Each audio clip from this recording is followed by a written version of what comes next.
橘子皮加一物能够把你体内30年的老痰都带出来，这是真的吗？看完这条视频您就明白了。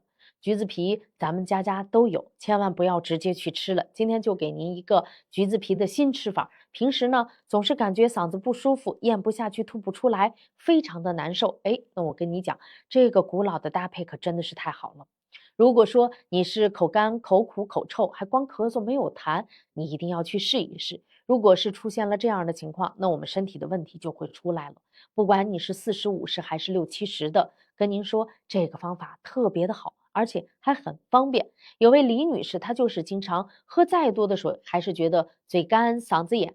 当时呢，抱着试试看的态度，哎，你还别说，现在她说话可有劲儿了，那美美的，精气神儿十足。用她的话来说呀，每天开心的都跟朵花儿似的，吃得好，睡得香。今天呢，就把这个方法分享给大家，希望能够帮助到更多的人。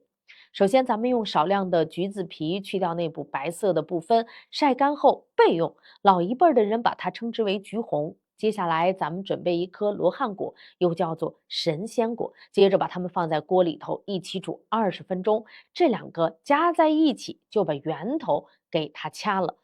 搭配好呢，无论是从口感上、功效上，它都是叠加的。老祖宗把它称之为清痰饮，这流传了有上千年，不得不佩服老祖宗的智慧。所以有条件的家庭一定要点赞收藏，做起来了，能够解决每家每户的大麻烦。咱们大家可以准备材料自己制作，嫌麻烦的朋友可以点击左下角的小黄车。我们一直都在喝这个搭配好的罗汉果茶包，每一袋呢都是经过科学配比的，配料很干净，还额外添加了甘草、茯苓、陈皮，一次一包，开水冲泡即可入口，清润甘甜。从现在开始，用它来好好的爱自己，爱家人。